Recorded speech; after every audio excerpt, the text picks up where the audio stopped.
Okay. We're starting in 3, 2. Welcome, ladies and gentlemen, back to another episode. We're here on episode 12 of the Ruthless Awakening. Here with my brother, Louis Gerber, enjoying ourselves. It's a hot day here where we're at. My brother's not where I'm at exactly. He's one state next to us. But yeah, today we're hitting the high 30s Celsius. So it's gonna be a See fun where one. see where I'm at. High 30s in Celsius. Wow. Yeah, we're gonna hit 39 today. Let me see where we're gonna be at. I'm a little bit higher up in the mountains, so That yeah, should we're probably. getting up to 25, 24 Celsius. Oh wow. So Louis, you're not experiencing the suffering that I'm gonna experience today, but you know, it is what it is. Today our sponsor is endurance and perseverance. Endurance. All Yes. right. Excellent. So, sometimes you just gotta stick it through. Sorry, that's life. Uh, Totally. so, yeah, man, how you been? How's life been treating you of late? I'm good. I'm good, man. And it's kind of interesting that we're talking about endurance today. That's our sponsor Hmm. because I don't think we've ever had that session that we said we're gonna have about like our past and how we went through a lot of shit. I don't know. Do you remember we if we No, did we that or not? we never did that. Well, maybe this comes in today, but I could summarize like the quick version of maybe 27 years like since we've been in Mexico. Yeah, Interesting stuff and lots of lessons and a lot of things that happened and a lot of dark moments and like downtrodden moments where you just want to give up, but for some reason don't. So like my bro and I, we came to Mexico in the end of 1997, 1998, yeah, November 1997. right? And it's been more years in Mexico than in our home country, which was South Africa. I think we've molded and evolved so much being out of the culture that we're not South African. We're sort of like we don't have a country, we have a concept of life that we vibe with. And there's a certain type of people that we like. I would say like the possibly original American type of dream where it's like freedom of speech, freedom. Yeah, actually, I think we're very Americanized. I mean, we even sound like we're from the US, Right. um, because we went to American schools, we did that. But even before we came to Mexico, we were like, freedom. That was one of our main motivators in life. And so, yeah, I would say actually like we have the true American identity, you Yeah, know, probably. You like know, at least what it is in theory, right? What the American identity is in theory is about freedom. It's about, like pulling yourself up by your bootstraps, right. going through adversity, conquering new lands, et cetera, et cetera, et cetera. I think today's American identity isn't that anymore, at least for a vast majority of people in the United States. They're not embodying the American ideals. Like Right. Yeah. they're more leaning towards an imperialistic ideology mixed with a tint of authoritarianism. Yeah. Just Just a throw it, smidge. just a Smidge. yeah, sprinkle a little bit of authoritarianism on that. That's some, Yeah, yeah, dictatorial yeah, tyrannicism, exactly. but painted with some freedom and democracy. Oh yeah, that's the outside. The picket fence is just Right. freedom, but it's actually a prison.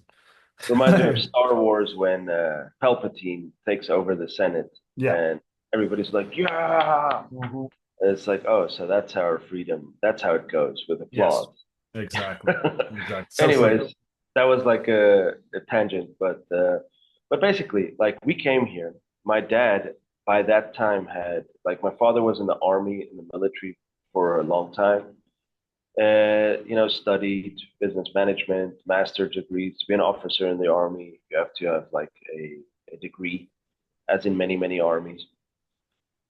And then, like, the government in South Africa changed, and he stepped out of the army and started being a business consultant. He was a junior business consultant, quickly rose through the ranks, eventually partnered up with a dude, and they built a company over like 10 years before we came to Mexico, where they did like massive consulting projects where they fixed and made optimized like business processes. And they didn't go for like, let's cut these amount of heads out of the company and save this amount of money. They went to efficiency and productivity and made like, they had a little bit of a different like strategy. So it made them grow, and they became hugely like known in the mining world in Africa and Asia and everywhere, and grew a massive company. It ended up having like over 70 offices worldwide, like affiliates or offices worldwide, and millions of dollars in the bank account. And him and his partner ended up like building this company basically on my dad's back and his work efficiency and everything. This guy basically kicked it off with an investment, but like our dad was the guy that had the strategies and sort of integrated his past military experience where he was in wars and led like the war effort. Those kind of things, he brought it into the business world and has built like amazing teams. Like people responded well to him, and businesses really responded well to him. So like they had great results. Long story short, he's in Ghana, meet some Canadians that are selling equipment to a mine in Ghana, a gold mine. And they end up recommending him to a company called Peñoles, which is in Mexico, which is, I think, the second or third biggest silver company in the world, like silver mine in the world. Yes. And they also have gold, copper, blah, blah, blah, many other minerals. They're a huge company here in Mexico. And long story short, the dude ended up getting like a contract for 7 years with them to build and fix their mining processes over like, I think it was like 28 mines they had at that stage, but it was the entire company. So it was a 7 year project. South Africa was going through a transition. And I remember the talk when they got us kids together. Our parents were like, even though they were the ones making the decisions, they always brought us into these major things so that we can be informed and also give our opinion and say if we want to or not, don't want to go. And like in the end, I don't think it was going to matter because they were going to do it anyways. But they still like consulted and counseled with us. We ended up coming to Mexico, lived the high life. We came to like a neighborhood in Mexico, which is actually the most expensive neighborhood in the entire Latin America. It's like the Hollywood, the Beverly Hills, or I don't know, maybe the Nantucket of Mexico, Yeah. and it's amazing. And we lived like that for like a year, and then suddenly one day, Dad comes home, realized that his partner had done fraud, and pulled out all the money out of the bank account. It was still in the '90s, so it wasn't digital. Like signatures were forged, banking people were involved, and boom, like millions of dollars were gone. And it was just before the 2000s, the 1999 dot-com bubble burst in the market. Economy was slow, and services like consulting was not like a main priority for Not most companies. essentials at those Yeah, it points. wasn't essential. They were just trying to survive, not spend money on improvement, you know? And that basically sent us through a journey of like slow decay. We slowly went to a lesser house in that same neighborhood. Yeah. I think we were living on like a 2 or 3 hectare property in a mountain, like in a massive mansion. And Yeah. then we went to another mansion, and then we went to another like house, and then it went down and down and down. So we got to a point where we had absolutely no money, and like totally bankrupt and no prospects, and didn't have a network anymore. Couldn't sustain like the offices around the world. Nothing was coming in. It was just like all doors were closed. Yeah, And what you would call like now in retrospect, we'd call that a tower situation, in the tarot, when your entire structure starts falling down and you crash into the water. And then interestingly, right after the tower is death, right? So it's like yeah, you fall, you die, and then after death is resurrection. Yeah. you know. Yeah. And I, So it's insane, yeah, and so like you got like some odd jobs here and there, just to sustain us. But I mean, even you and I went to LA in that time, packed picked boxes.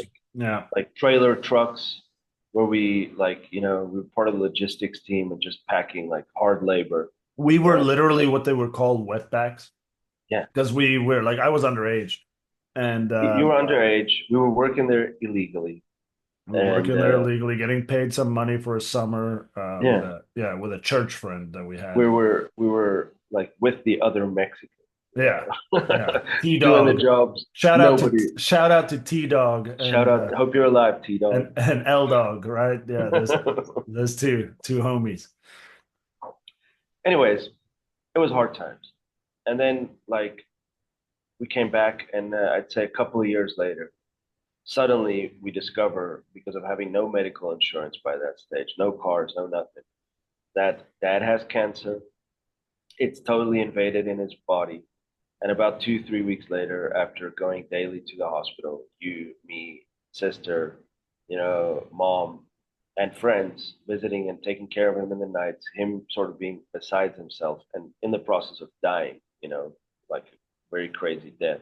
Yeah, the At death. the I end, call that the death spiral when you yeah, go dude, down. Yeah, at the end, like the cancer had eaten through like the neocortex of his brain, yeah, like it was detached. yeah. And The exactly yeah, the cause of death was that his like brain fell off of his brain yeah, his stem. brain stem just like Yeah, got eaten. yeah, It was insane. So he was like a little crazy at some stages during that time, and it was weird. It was hard for like young kids to yeah. be seeing that.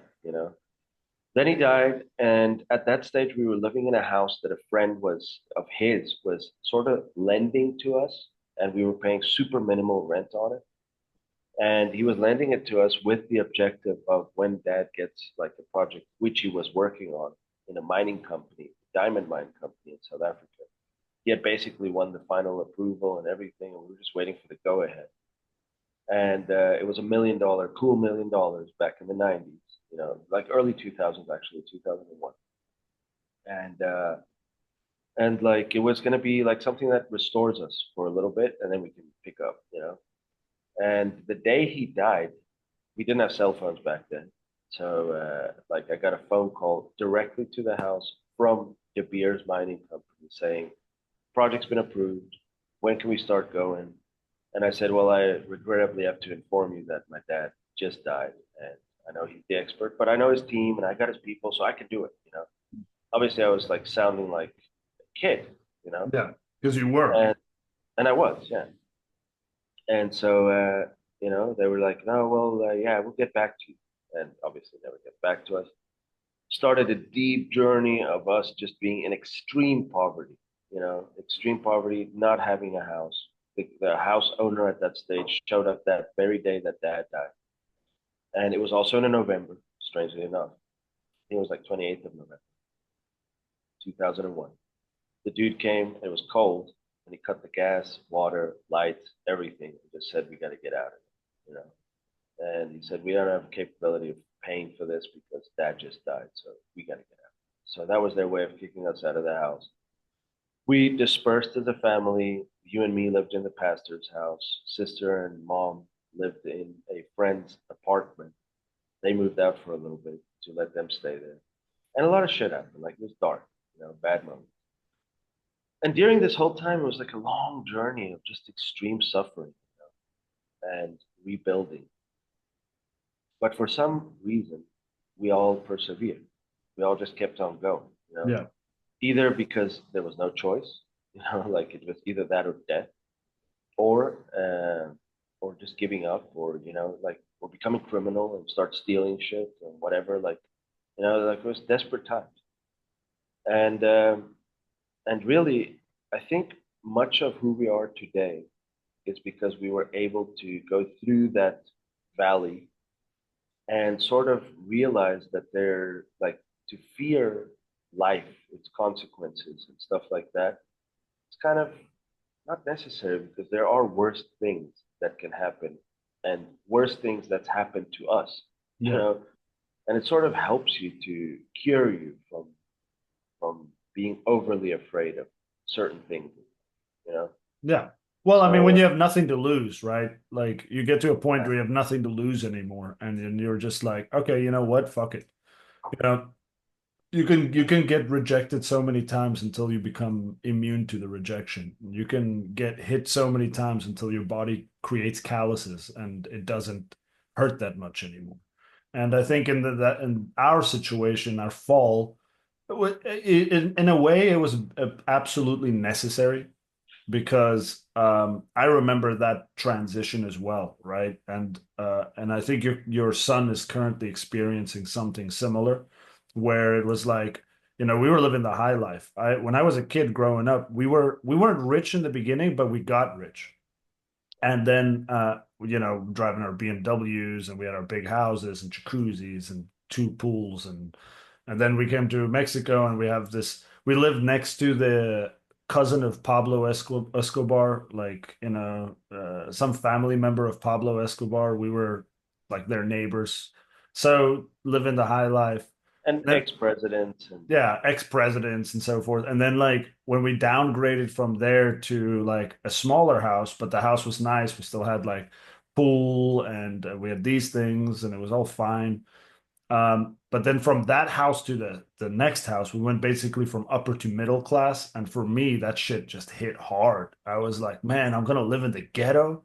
I want to be here. And it wasn't the ghetto. Like I didn't know what the ghetto was. I thought it was the ghetto, but I showed up and I'm like, oh, the ghetto. And it like kind of broke me because we were still going to a school with like the right now I went to school with one of the guys who's probably going to be the president of Mexico in like the next 10 years. And all of the people, basically the main owners of Mexico, we went to their school with their people.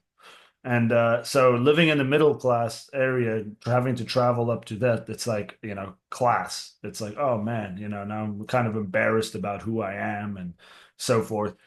But it was a good thing because I was a cunt.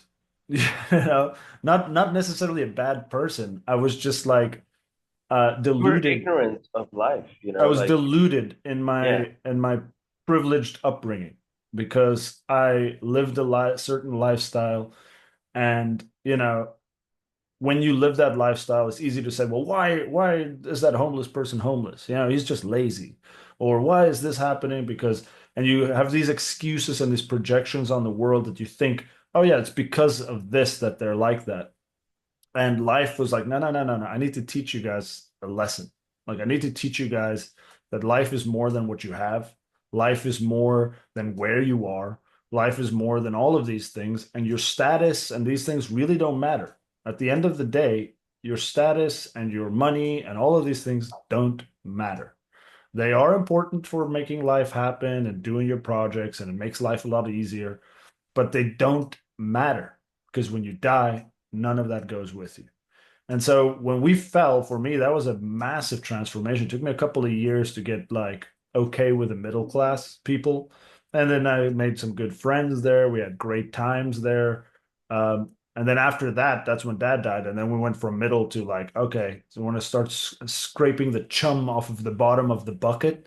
That's what we got to do. And I remember we're going out there selling pastries to people, making just enough money to eat every day, and then have to repeat it over. And so then I realized, oh, poor people aren't poor because they're lazy. In fact, they work really hard to be poor.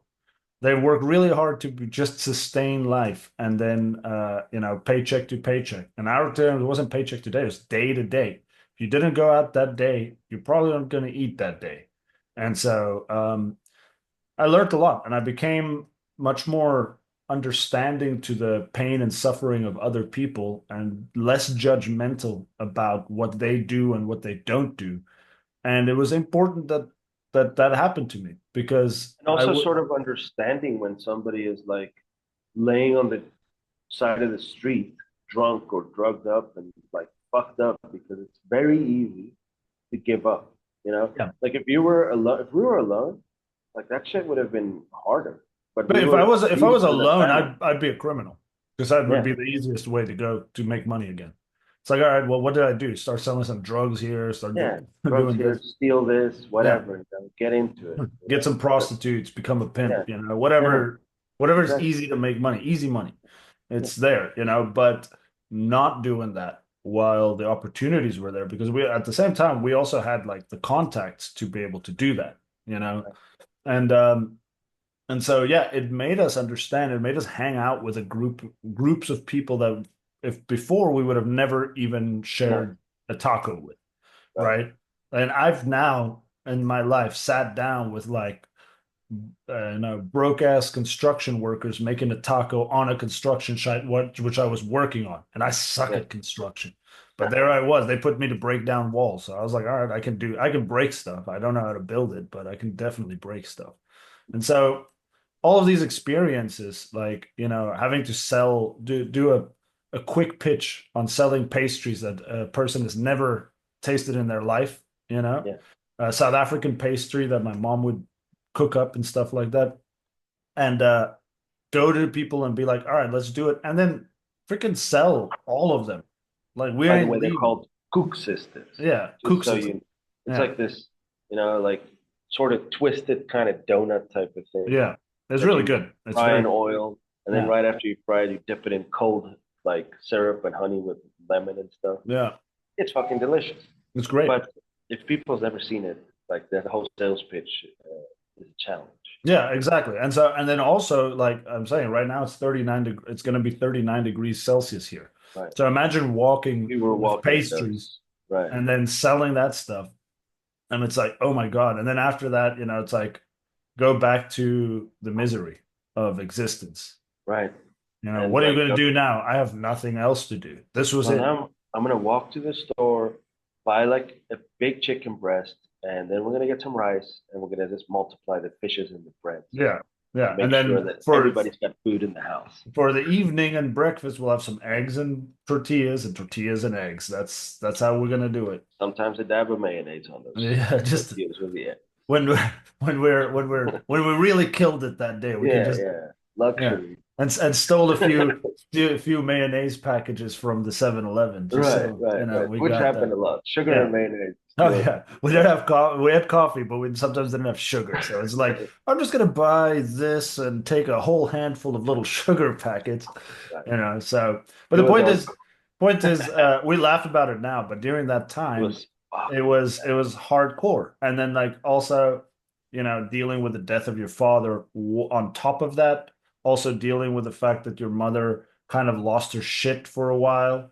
And then it's like basically you, me, and Luze, our sister, having to deal with that. And Luze, she found solace in the church, and that's where she right, spent almost all of her time. right. But you and I were like, well, what do we do? I was like, bro, I don't even know what I want to do. I don't even know who I am. Like what are my skills? I'm a musician, so that's what I did. I've always played music, I've always written. I've always done these type of things. So okay, I guess I'll just do the things that I know what I can do. Unfortunately, as a musician, it's not easy to just make money from playing music because people don't give a shit. They Right. really don't care. It's like, who are you? If you're not like Bono, I don't Yeah. want to hear what you have to say. It's like, well, I Yeah. read There is a really, top 1% that yeah, is exactly. successful. And The rest of so them suffers. yeah, exactly. And so what do we do? We started doing some English and we did all these different like we could go through all the processes, but we did probably like 50 different business ideas and strategies. Sometimes stuff worked, sometimes it didn't work, but the Raves overall in the desert. yeah, dude, exactly. Exactly. And the Then thing we is, would go that day walking in the mall, handing out these little like stick it, like yeah, basically these kind of things yeah, it's that just like like sticky post-its. Yeah. notes. Yeah. Yeah, post-its. And that's like, here, you're invited to a rave in La Huasteca, kilometer this and this, like in a canyon in the middle of Yeah. the desert, you know? And like nobody shows up and then like Yeah, we're just like oh okay we spent all this money and this thing happened and we're boo boo boo and like it happened like the thing is like there's so many things that we tried that failed and the overarching reality was that whatever we were going to try was going to fail like yeah, I kind of realize that now because back then it's like that was what you were supposed to do. You're supposed to fail, you're supposed to break. If at any of those moments we actually would have had success, we probably would have pivoted back to who we were before dad died.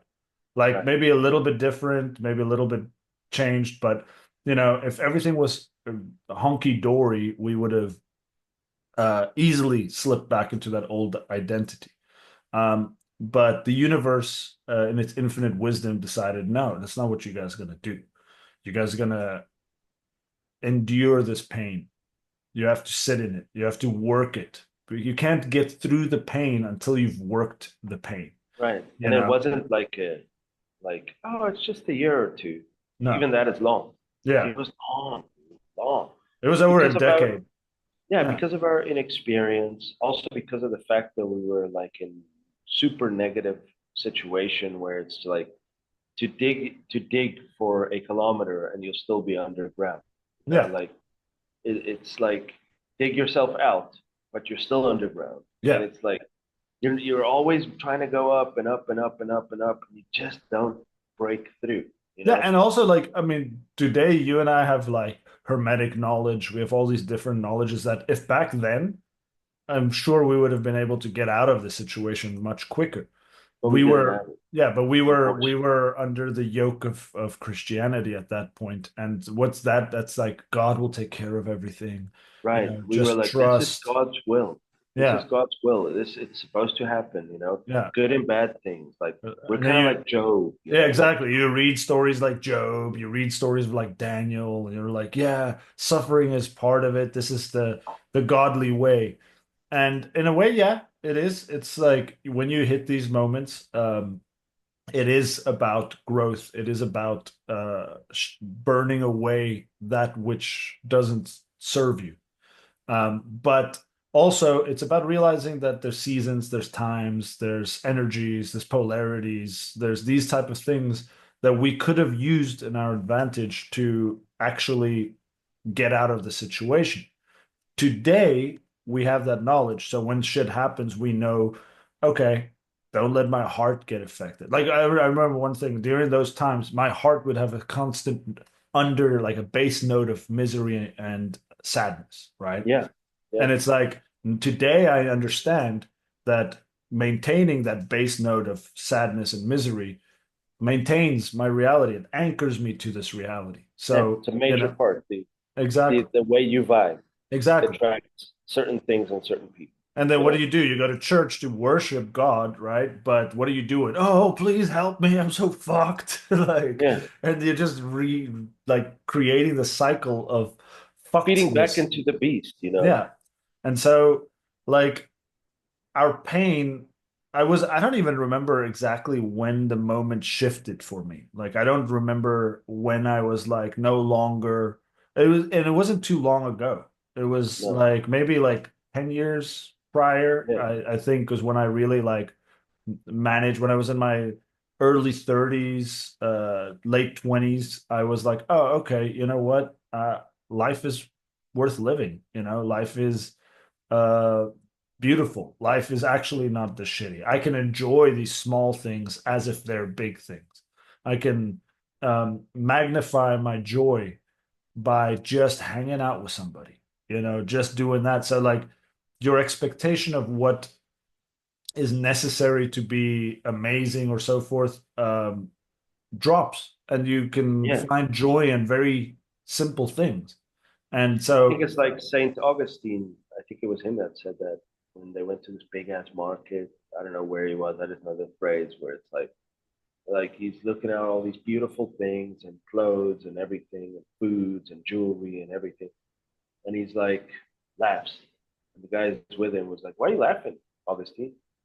And he's like, "Well, I realized that, I actually need none of these things. Like I'm happy as I am, yeah, you know? And it's not like it's like what gives you joy is less. It's just that you are fulfilled, you yeah, know? You're yeah, sitting in a state of happiness and bliss, which isn't fucking possible easy, even if you have knowledge, yeah, like spiritual knowledge and stuff. Like for instance, like fast forward to now, like that everybody knows that my house burnt down and everything. Well, that house I was renting it with the option of buying it, you know. That was what the negotiations was with the owner of the house. Beautiful place. And, and like after this whole incident, me and the owner started hooking up and hanging out a lot more. I used to deal through like an agent with the owner, but obviously the situation caused us both to like, exchange numbers and talk to each other and hang out and everything. And like in the beginning of the situation, I was like, yeah, I'd love to sell you guys this house. I mean, now I'm even more convinced than before because now I know you, I know how you are, and I'd love to sell the house. And then like a couple of weeks later, he's like, man, I was speaking to my daughters. He has like two daughters, and he's like, he also is a widower. Like he lost his wife when the kids were like 8.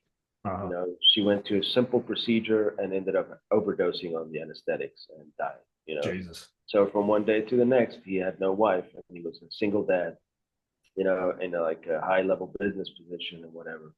So he has got a great relationship with his kids, but apparently they stuck their opinions into the situation. And he's like, man, I'm thinking about selling you the house. I might not want to sell it because what am I going to leave my kids as inheritance? I'd like to leave them the house and blah, blah, blah. You know, so I was like, dude, leave them the money. Like, leave them the money or buy another house with the money. Like, I want this house. And he's like, yeah, well, we'll talk about it. And then like last week, where our house is basically fixed, finished, ready for us to move in. Then he comes up, he's like, dude, Louis, there's no easy way to say this to you, but one of my daughters just lost her job. He's over 70. He says, I'm about to have a back surgery. I'm going to be like not able to move for the next 3 months. I have to like lie down 100, or like for the first month, just lie down. Second month, lie down and walk a little bit. Third month, lie down, walk a little bit more. So I got to stay like at a safe place. I'm having the surgery in the city that we're living in. He lives in another city. And he's like, man, I'm thinking now that you guys are out already, my daughter just lost her job. She doesn't have money to pay her rent. So she's just going to move in here with me into this house. And this is literally like 3 days before us having to move. So again, like, and we had moved to the place that I'm at right now, knowing that it's temporary and not looking for the best comfort, best place, the best everything. Maybe you're hearing the airplane in the background. I'm very close to the airport. We sort of chose it because we knew like we're going to be here for a couple of weeks or months and then we're back to our place. Yeah. We didn't choose a house big enough for two teenage girls and like a 11-year-old son. So it's like a little cramped, uncomfortable. So it kind of hit us, in that sense, because the other place got a pool. It's very peaceful. It's sort of in the suburbs, like away from everything else. So you don't even hear traffic. It's a very peaceful little place. Like you're in nature, there's a bunch of trees and all this stuff. Where we're at right now is a classic, normal, like neighborhood. Yeah, like a residential area. Yeah, and it's like not as comfortable as No. we're looking forward to go back. And the day before this guy called me, I took my kids to go see how the house has been, like how it ended up being like after they fixed it up. And they were like, man, back to my room. It's going to be awesome. So it never hit everybody, as like a low point again. And it's very hard sometimes to stand up when, like, to stand up on your feet again and be vibing all good and being ready. Like, so I guess my question or my meditation is like, why and how? Why and how do I like stand up again, restore myself? I mean, I'm obviously doing it, but I'd like to sort of, you know, what are tips, what are things that you do when the going gets rough and you get knocked on your ass and like you want to give up, but you can't. Like, for instance, in my case, I'm a parent, I'm a father, you know, I have an obligation, so I don't have a choice to give up. Like, there's no choice to give up. I do go through emotional dips.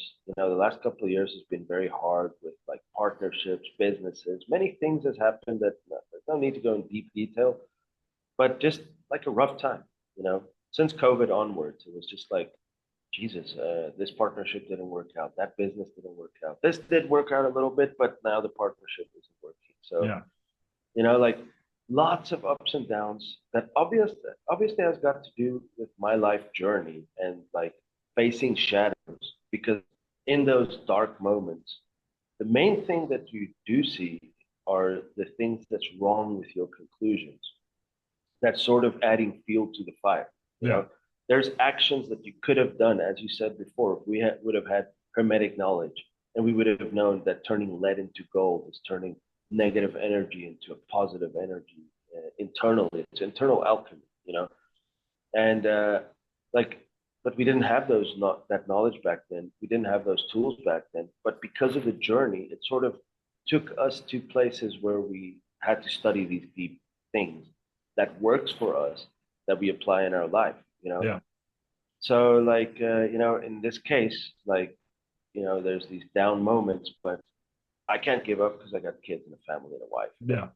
You know, but also there's something deeper. It's like I don't want to give up because I do feel after looking back at life that everything in life has a purpose. And Yeah. it's actually going to a point where you're turning into a different, you're a process of transformation constantly on this planet. It's actually for good. And the conclusions at the end, if you have your eyes open, are actually for the better. You know, like it's actually for the bettering of you as a Yeah. human, as a spirit, as an existence, as a you know, as a being. And so that's sort of like the philosophy that helps me get out of my negative emotional state when I'm like, when shit's fucked up, you know, when Well, things I are think bad. it's important to differentiate, like, painful situations are inevitable, right? Because that's a painful situation. It's like, oh man, we had our expectation. What is the pain? Well, I had expectations that didn't meet the expectation. So I thought something was going to happen in a specific way and it didn't. So now you've got this like dissonance between what you believed and what's actually happening. So in one way, pain is a consequence of a misalignment of reality. You thinking in your finite mind and in a linear mind that things are going to work A to B to C to D, when in fact the universe doesn't work like that at all. It works Not in linear, yeah, it works like an omnidirectional. It goes forwards, it goes back, like sometimes a back. quantum computer. Exactly. Sometimes back is forward. Like maybe sometimes not moving back to that place is the wrong move. And so your higher self will guide you in these type of things. And by what I mean by the higher self is the being that is playing the character of Louis has made agreements prior to coming into the character of Louis that Right. certain things are going to happen, like, and at certain times. So the first thing is that we have to understand is that pain is an absolute Inevitability. inevitability. Yeah, you cannot, if you break your arm, it's painful, then it heals, but uh, suffering is a completely different bag. Suffering is holding on to that pain. It's like suffering is like you breaking your arm and you poke it all the time. Hey, look, I broke my arm. Look, I broke my arm. It's like, well, yeah, let it heal. Allow it to heal. And so the first thing that you got to do is like pain, you shouldn't try to avoid it. It's like a boxer's punch, right? To diminish the impact, you roll into it. Like Right. it's not that you try to avoid it. You have You're to not take it, yeah, you're but not you gotta closing roll. the eyes, but you learn to roll. You need to say, okay, it's not going to hit me with full force straight on. I'm going to just pivot a little to the side so that it Right. doesn't, fuck me over. That's the first thing. So, like, recognizing the pain and recognizing that it's okay to feel that pain because there's nothing you can do about it. It is there. The suffering aspect is when you dwell on it, when you attach yourself to that pain. You say, well, oh man. And you say, like in your case with this house, it'd be like your suffering would be to continually compare this house to the previous house instead of looking at what this house brings you in terms of benefits. What is Right. it doing impulsively? Like, I'll tell you one thing. So I moved to this neighborhood like almost 2.5 years ago. And the first house, like obviously the upgrade from the house prior to this neighborhood was amazing. Like I lived in the ghetto, my wife and I, right during the COVID times, like we also fell down hard. And we were like suffering because I was a freelancer at that point. So, little jobs would come in here and there. And I had no idea how I was going to pay for the house because it was like 3 times more expensive than the house that I was living in. And the house that I was living at, I could be like miss a month or two, and then the guy would be cool with like rent and stuff like that. Um, because the house was a piece of shit and nobody lived in there for a while. But when we Yeah, got here, it was we were abandoned like, before you showed up. yeah, exactly. We were very ecstatic because it was nice, but like obviously my money wasn't where it is today. And so, sometimes I'd be like a day late for the rent or 2 days late. And here in Mexico, you got like 5 days. Like if it's the first you got to pay, you can pay until the fifth, and it's still legally all cool. Um, but the person who was renting for us, uh, interestingly, her name's Karen. Um, Can she she imagine. yeah, I called her up one time. I'm like, listen, here's like 90% of the rent. I'm waiting for my money to come transfer from one bank to the other. In 2 days I'll give you the rest. And it's like literally nothing. And then right after that she calls up and she's like, I want you guys out of the house. And like she goes crazy. She just flipped completely to like this insane woman. And we were She like, Karened out. She yeah, she Karened out. she became what she was, right? Yeah, the And Karen she manifest. revealed it. And so in the beginning we were like kind of pissed, and we dealing with the anger and the conflict and the adversary of the situation. But in a way, it was also the fuel for my own fire. I was like, sometimes the universe manifests an adversary for you to fight so that you can win. Yeah. It's not there. Oh man, how am I gonna do this? Don't put yourself in that victim. Be like, fuck this bitch. I'm gonna go and like it'll never happen again. And since that day, I never missed a rent. Everything was always paid. I mean, I might miss out on some stuff, but I had that locked in key, and she couldn't do anything. She tried to. She hated us for being there, but she couldn't do anything because we were complying with all of the things. Now, I could have said, "Oh man, it's so difficult that she's here and she's always doing it. She's watching us and stuff like that." I was like, "No, dude, this is the reason for me to kick ass, and I'm gonna use this, fuel this into me, so that I don't become submitted to the situation, so I don't become the victim of the situation." Okay. And then went through that situation, and now I'm in another house, and my neighbor is awesome. I mean, he's also the owner of this house, and I don't see him ever. He doesn't see me ever. We say hi to each other in a neighborly fashion, but everything's much chiller. The house is like way cooler. It's literally just moved to the other side of the same neighborhood, but it's But awesome. the setup, the energy, everything. Everything is much better. And Yeah. so, and that guy wants us to stay here for a long time. I don't Yeah. want to stay in this neighborhood for too much longer because I want to expand and keep on growing. And I don't like to be cast into like one spot until I find my forever home, and I Right. don't have that yet. You're still And on that journey. yeah, and You're so still are looking. you.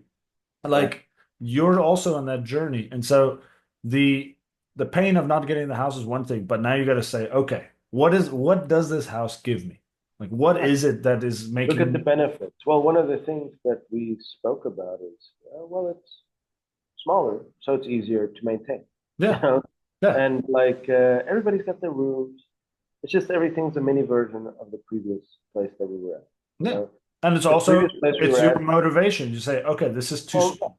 totally, dude. And I was thinking, okay, well, I really like, and in all of this city, this neighborhood that we lived in is one of the most like admired because it's so well set up. Like the previous one that I'm not going back to. Yeah, But it's like sort of a golden cage, if you will, because it's like, okay, I love it so much that I don't really need to look for that property that's a couple of acres big, where I can start sowing my own organic foods yeah. and Because having my that's your chickens dream. Like, grow. and you and I actually share a similar dream in terms of what we want out of a place, right? Yeah, Like a big place, kind of far away, not yeah, in the city, but but adjacent to around the there, city, exactly. where I can grow my food and maybe have a couple of ducks there to lay Like a eggs. homestead, Yeah, like exactly. a homestead. That's kind of our end goal, and to be able to have like our solar energy and everything. Yeah, And I'm thinking, not trying to justify the not getting this place, but I'm thinking that if I would have stayed at this place, then it would put back the initiation or the starting to build the homestead type of project, yeah. at least 10 more years. Yeah. because I would be so comfortable at this place that I wouldn't even think or try to do anything like get a property, Yeah. start developing it, stuff like that. I wouldn't do that, No. like honestly saying. So, like after you were speaking, there were some things coming to my mind saying, like, okay, there is a purpose to adversity.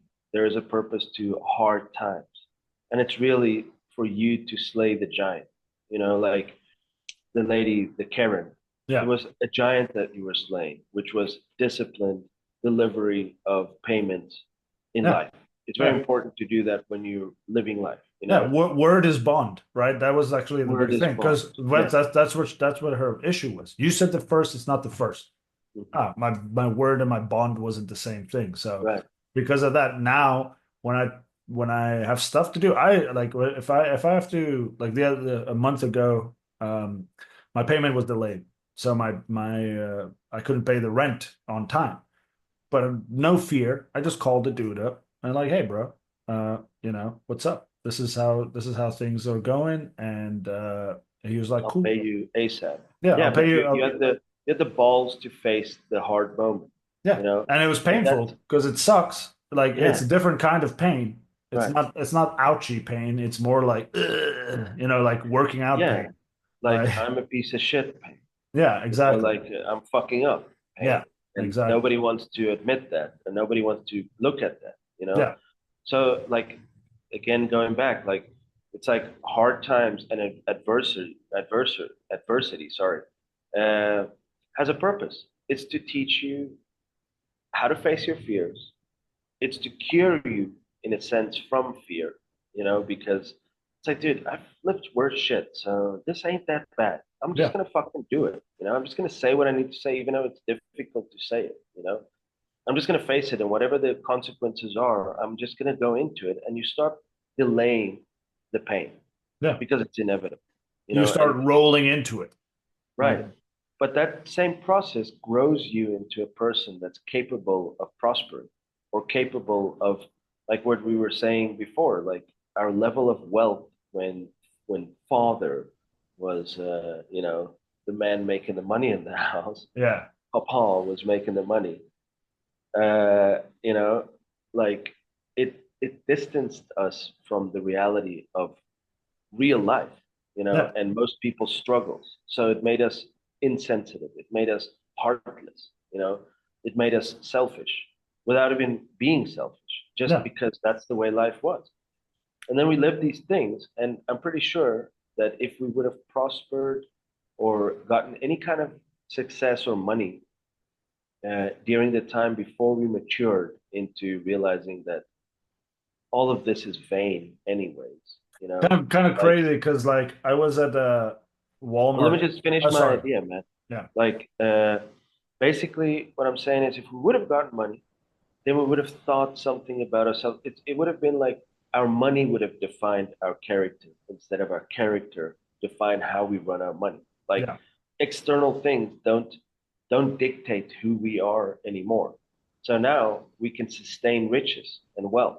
yeah, Like you can't do that if wealth and riches is the thing that defines who you are as a person. If it's your identity, yeah. Because then if you have a lot, you are a lot. But if you have nothing, you're exactly, nothing. You know what I'm exactly. saying? So in after our long journey of hardships and calcination and restoration and like internal alchemy that we've been going through for our entire life, really, but especially when we became conscious about it. Now it's like, dude, I don't really give a shit about money or how much it is. It's that's what I'm Not talking that I about. want to. I want to play that game well, Yeah, but it doesn't define me. of course. You know. But that's what I'm saying. It's like it's kind of crazy because like a few days ago, I was in Walmart with my kids and my wife, and we were just buying some basic stuff, and we were standing in line. And Andre, he bought himself a dragon tail, so he runs around in the Walmart with a dragon tail, chasing people and whatever. And so it was funny, and we were like sitting there, and I was holding Emma in my arms, and I was talking to Ileana in English because we do that. But this drunk, like mentally ill person, probably has some sort of like retardation or something like that. Um, and it's cool to use that word now because Trump's into power. So Oh, it's back. It's back. retard Yeah. is back. Yeah, it's Yeah. just how it is. Soon, Uh, other things will be back to you. yes, yes. But anyway, no, the guy definitely had some issues mentally. Like he wasn't all there. On top of that, he was drunk. So he was a drunk dude, and he was walking with his mom or something, or some person. But he hears us speaking in English and immediately goes, "Oh," and he turns to me and he's like, "Oh," and I could hardly understand what he says because he was speaking weirdly. But he was like, essentially said he speaks English. That's what he wanted to do. And he was saying that he lived in Austin and Texas, and he was there for a lot of years. But he was very, I could see in his eyes the happiness of hearing English in Mexico, and then seeing this white dude like sitting there with a baby and stuff like that. Now Ileana, she's very sensitive spiritually, so she doesn't even like to touch strangers because she like picks up on their vibes. And yeah, she's actually taken a course in high magic where she's developing these skills and stuff like that to be able to like tap into the person's like field and understand those type of things. Um, but I And was standing strangely there. enough, she's also got like a master's degree in A psychoanalysis, psycho. yeah, she's a Yeah. psycho, and So she like did it from the technical side and now from the spiritual side yeah, too. yeah. No, she's on a journey herself Pretty too. cool. So we're standing there, and the guy's like talking to me, but everybody else around us was watching this conversation about this dude and this like basically a bum sitting there talking. And I was just smiling. And I was like, why are you engaging with this dude?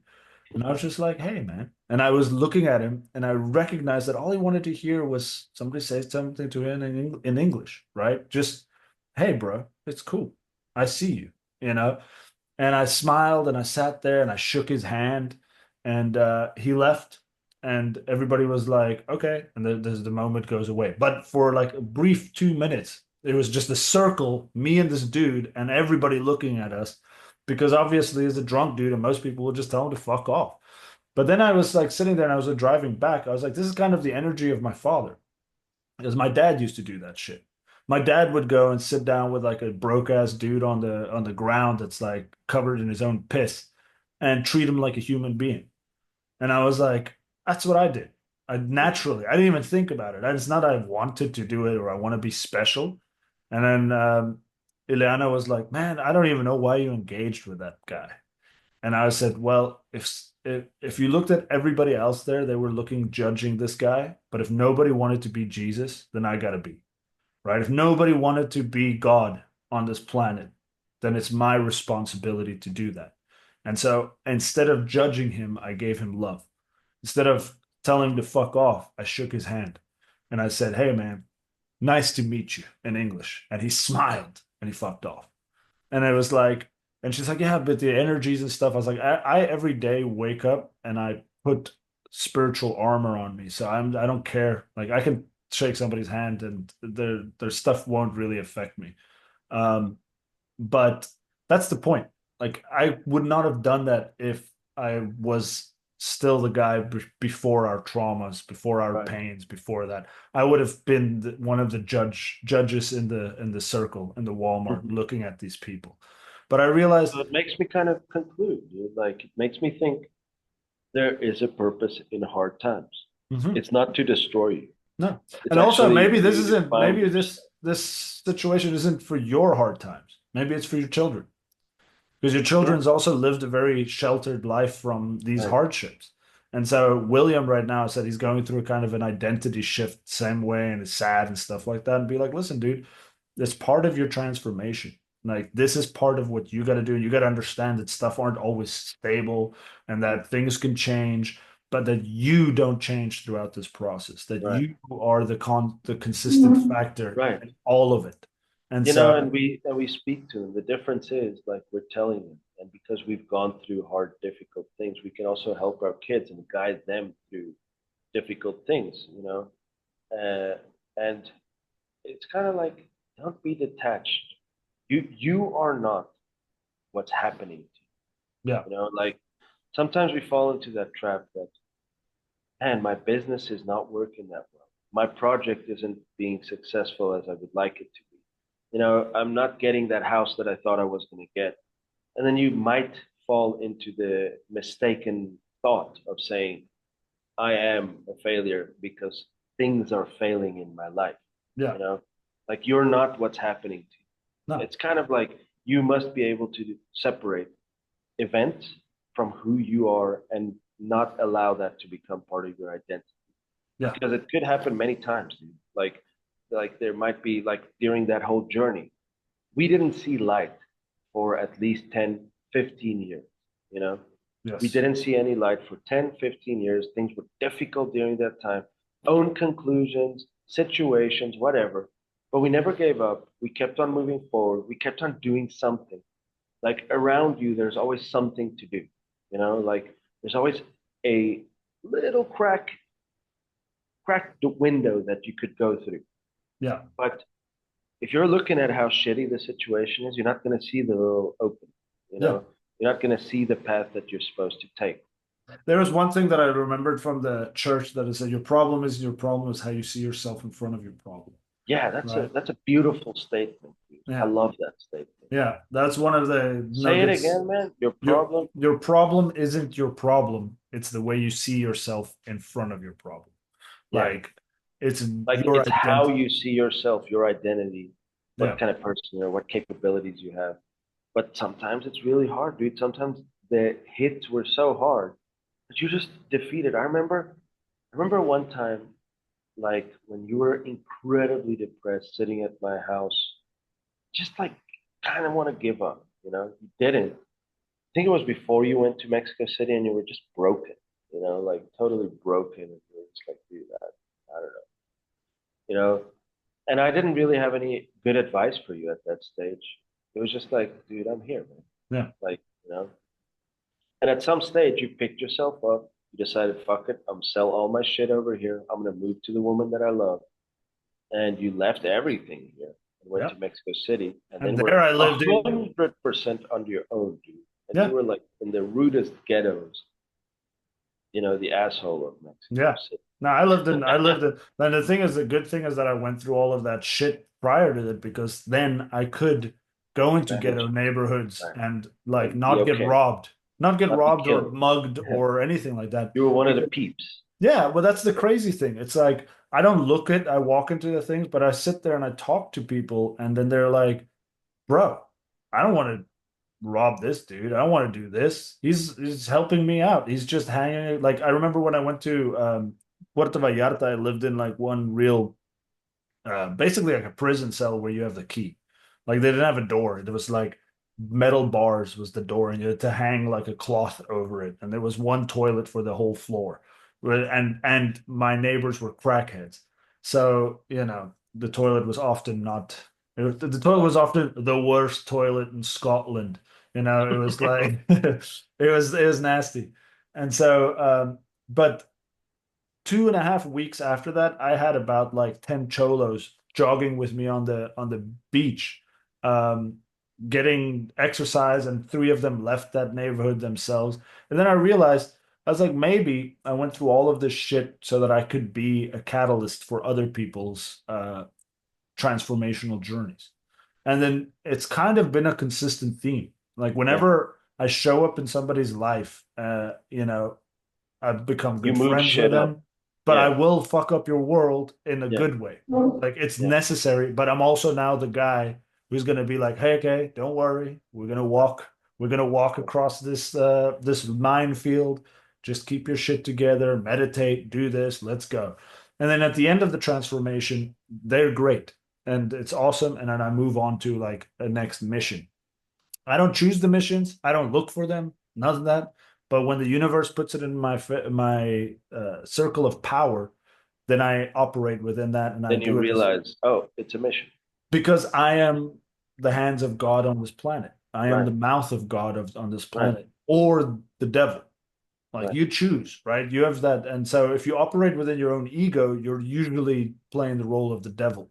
But if you start operating in this agape love, if you Right. start operating outside of the self and say, hey, man, I'm just here and I'm an instrument as well with the And if universe. you're really true to your own philosophy, Yeah. which I believe our philosophy is that we really realize that we are one. Yeah. We're all part of the same thing, and everybody is me. Yeah. Like And so then you can shake the hand of the bum. Yeah, You can because give you're a fuck shaking your own or hand. not. Yeah, Yeah. exactly. Yeah. That's In it. another dimension, in another multiverse, that's you. Yeah. You know, like Well, you're that even in person. the singularity, we Yeah, all even come. now, even here, Yeah, it's us. yeah. It's me. It's a Yeah, cell in the I am body. God talking to God right now, and that's Right. how it is. Using God as a means of Funny, communication. funny enough, like remember going from the Bible, I think like it's kind of a tangent, but sort of is in this.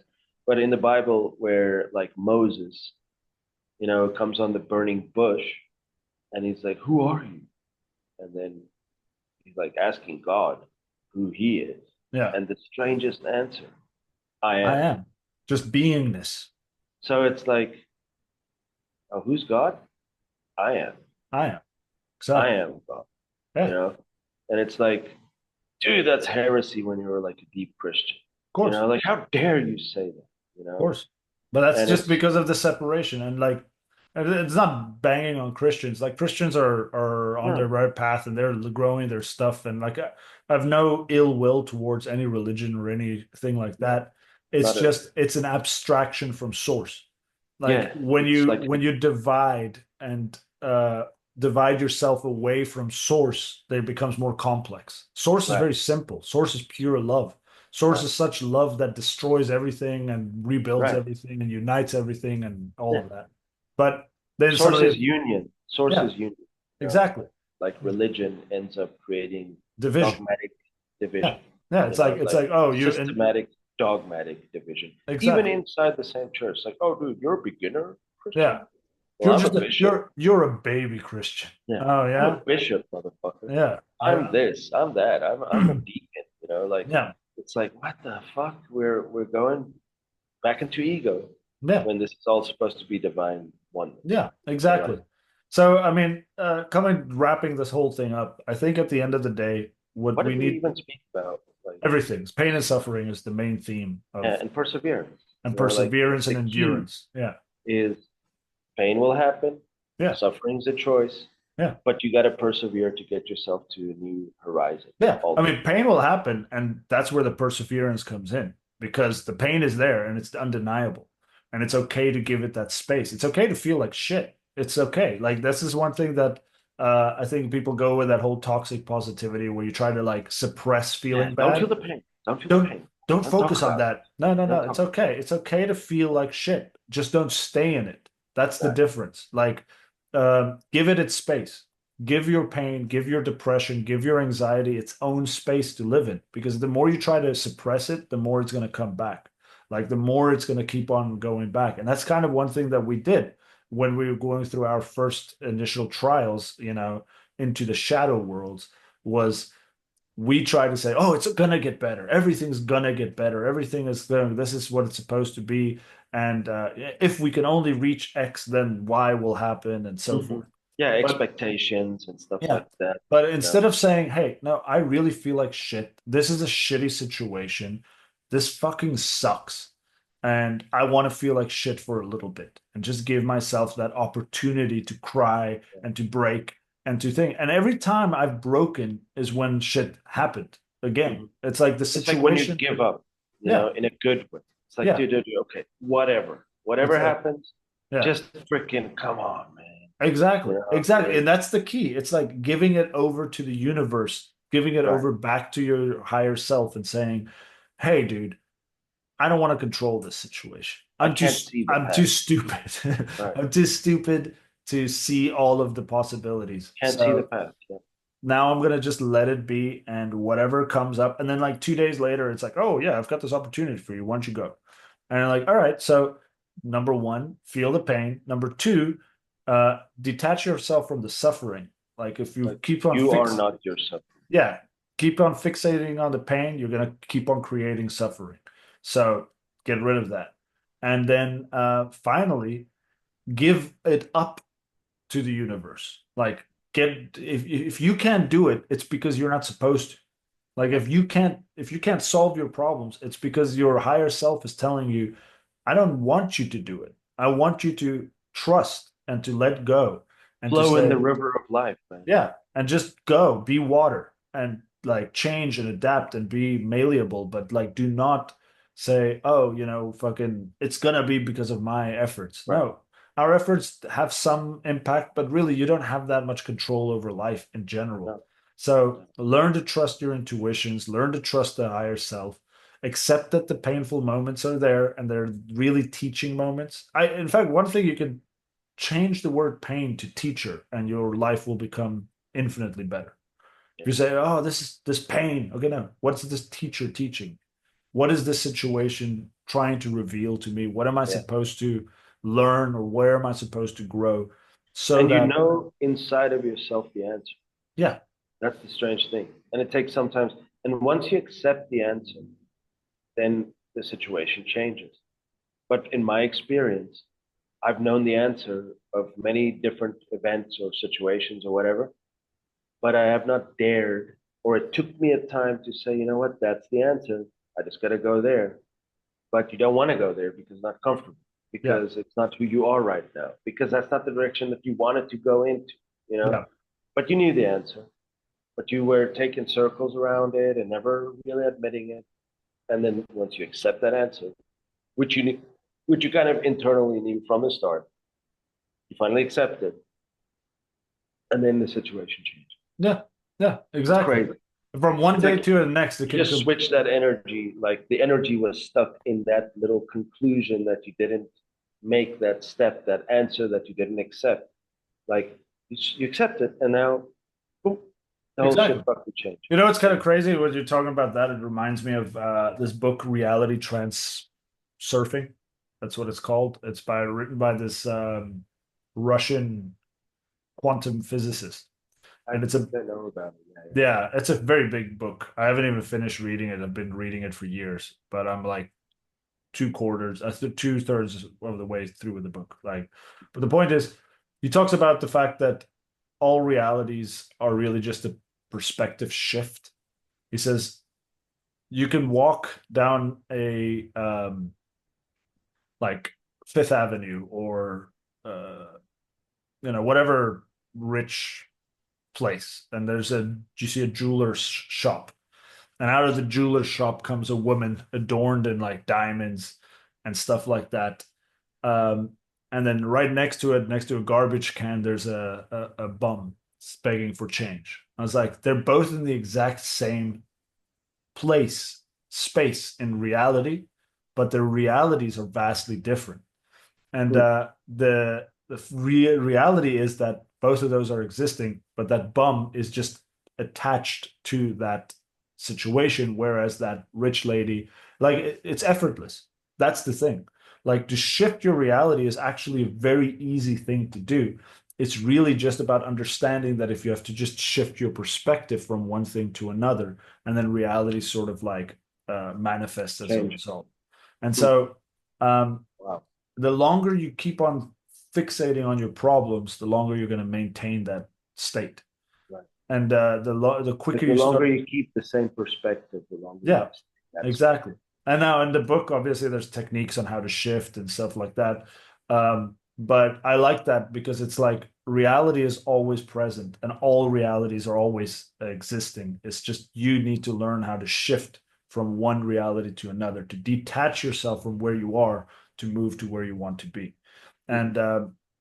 And it's how good. And since I read, like, honestly, since I read that book is when a lot of things in my life started changing. Like, because I started realizing that, like, number one, what is yours, you never have to fight for. It's already yours. Like, you don't have to go and fight for your jeans. It's your jeans, right?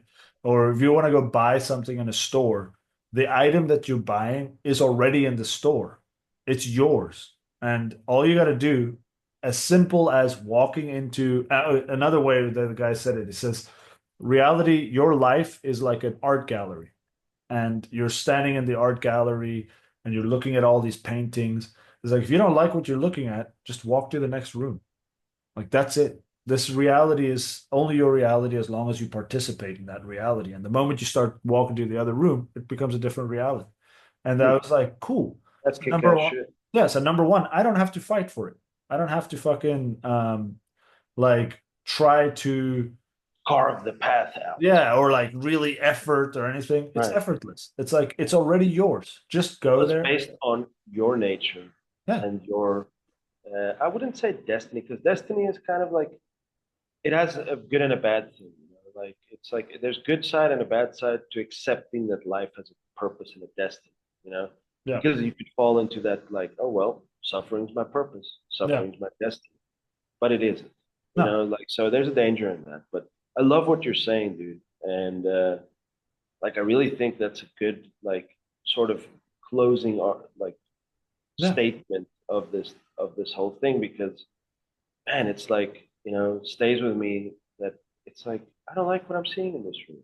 I'll No. just move to another one. Exactly. I'll shift to a different reality. And it starts with a decision, Yeah. you know, It starts kind with a of decision crazy, to start walking. And you're like, right? all right, there's the door. Let me go that way. And then you focus on that and you let go of it. You detach yourself from what you have right now. And like I said, you don't have to fight for your homestead. What It's is yours. yours, you don't have to fight. Yeah. You have to fight for anything that isn't yours, sure, because other people's got it, but you'll always lose that game because it's already It belonging to belongs to somebody someone else. else, Yeah. So right? don't covet that which is not yours. Just go for yours and go towards it. Well, it kind of brings me to, like why my bro and I are creating a, a course or a life system or a method or a tool. I think it's many, many things. But we're creating it, and we have not wanted to say what we're doing or whatever. But I think after, like, why do we dare make that kind of course? Well, we've lived a lot of shit, and we've been earnestly, constantly hungry for knowledge and growth. We're the eternal apprentice. We're always learning. We're always studying deep things. We're getting deeper and deeper and deeper. and and we've applied it to our own lives, and we've seen that it helps you as Buddhism helped you deal with the suffering of life.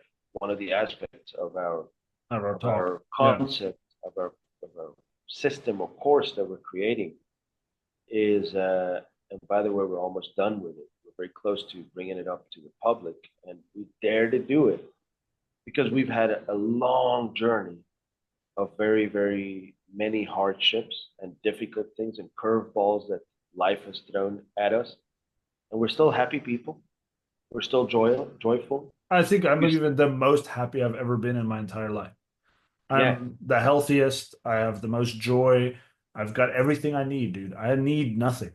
Like yeah, I am Augustus and say, I yeah, don't need any of these things yeah. anymore. You None of know? this adds to my fulfillment. No. So expect that whoever's listening. Yeah. Hopefully, you will find value in our past, I'd say, 27 years of learning, Yeah. and Yeah. especially the last 10, 15 years of really trying to dig into like existential tools and philosophy and practical things that will make your life better. You know? Yeah. 100%. So, like, I hope this talk and things you said, the whole reality shifting, internal alchemy, those are all part of the things that we're going to give you, but also business management, life management things, like practical things. Yeah. Like, That's you one need a thing core that's philosophy yeah, to that's go one through thing life. that we wanted to do with this process that we're building is that it isn't theoretical. None of it is theoretical. It's all like Yeah. Like, applicable. we're not reading a book and telling you about some shit we read in a book. No. We've been reading books, but we've been living the whole situation and we've been handling it, managing it.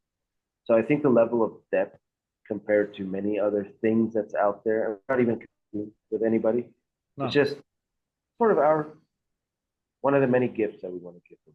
Yeah. And I really think that we're in a stage in like the eons, right? And the shifting of times that it's most necessary.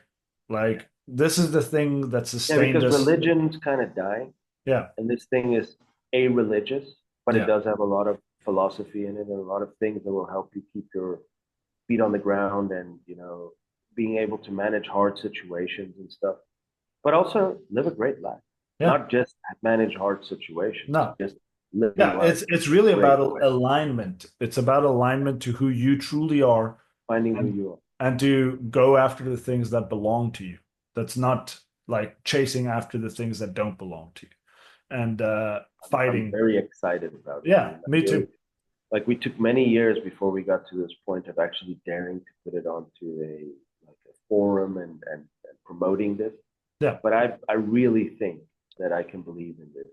I do. Like I do. like And many times when you teach people life lessons and shit, and you know you're a snot nosed dude that's gone through no real life, then how like it's kind of like a lack of respect to people that's going to listen. yeah, But we respect the people that's going to take our program yeah, so much that we didn't dare taking this out. We actually internally felt like we're ready yeah, and that this is the time. yeah, This is the season for this to happen. So, like, 100%. I hope this whole path and the way we manage difficult times and the the evidence that we've gone through some fucking hard times in our lives and still here and still happy and not sour like individuals, is evidence that we actually know how to do this shit. Yeah. Also, that's why we also have this. I think you kind of froze. Okay. There's also the fact that you know we are in this process of delivering this, and life will throw you curveballs. Mhm. But this thing is something that's been inside of us for over 20 years. It's And we've been something, speaking about this for a long time, and we never yeah, really felt like, dude, okay, yeah, boom, yeah. you know, like, But like a few months ago, we said, let's do this. And I think, oh, yeah, that's what I was going to say. This podcast is resources that we're adding to that.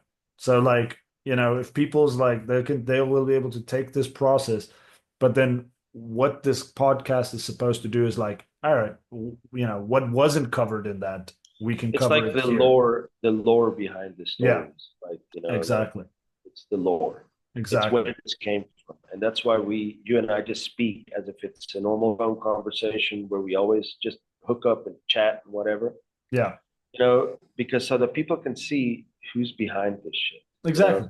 Like I and don't I it's don't not. want to point out and be something that I'm not, right? No, dude. I I don't want to want be who I am. Like, here, meet your heroes. to, yeah. We're guys that go through difficult times. We love each other. We love life. And we got like a good support system emotionally and even sometimes financially. We're there for each other, you Yeah. know?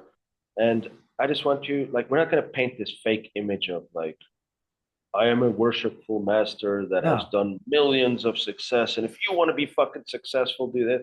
No, this is different. This is No. like a handbook for life. Yeah. And there's Starting it's also not a path. It's your path. It's like I'm not telling you how to fucking do it. I don't know how to live your life. You have all of your situations, you have all of your problems, you have all of your relationships, you have all of these things around you that I have absolutely no idea about. So if I were to tell you all you got to do is this, then I'm fucking wrong because that's wrong. Like you have your own decisions, priorities, and actions, and all of these things that you have to figure out. And that's the difference. It's not us. This is about you. And so, yeah, I think well, that's cool. bro, I need to bail, my friend. I have I need also a lot to of work to a lot of do. stuff. It's Yeah, Friday. It's long weekend, so like gotta yeah. do a lot of shit No, before the and weekend. we're getting people coming over here. Like a friend of Ileana's going to come stay with us a couple of days, so I have to clean up everything so that it's not. It's livable. Yeah. So anyway, Brother, I love you, people, man. thank you guys. You remember to do all the subscribing and all those things. And if you guys enjoyed it, please drop us a comment. As you know, both Louis and I jump in on these conversations, and we will respond to you in kind. Ask us what you want. If you guys have suggestions for topics, if there's anything particular that you guys want us to talk about, we can do it. Like I said, we have a lot of experience. We have a lot of hardships that we've gone through, and hopefully this specific episode gave you a little bit of insight about who we are. This is only literally the tip of the iceberg, but Love also it. don't want to have a 3 hour podcast of misery, Yeah, right? yeah. We So, don't want to the misery if you guys want to know some or more darks and emos. yeah, exactly. If you guys want to learn some more about us, you can ask, and we will cover Yeah. some of those things. And You can join in my links in the bottom of this thing. There's Discord and Telegram groups and so forth. You guys can go jump in there and have more conversations. I'm always on there. I sometimes take a day to answer, but you will be answered. So, but anyway, thank you guys for listening to us. Thank you for sitting through another episode of the Ruthless Encountering and I mean, yeah, Awakening. Sorry, and yeah, have a good one. Good luck with you, my brother. Good Peace luck with out. people. Talk to Sending you you soon. all of the love, all of that. Have a good one. Thanks, Peace brother. out.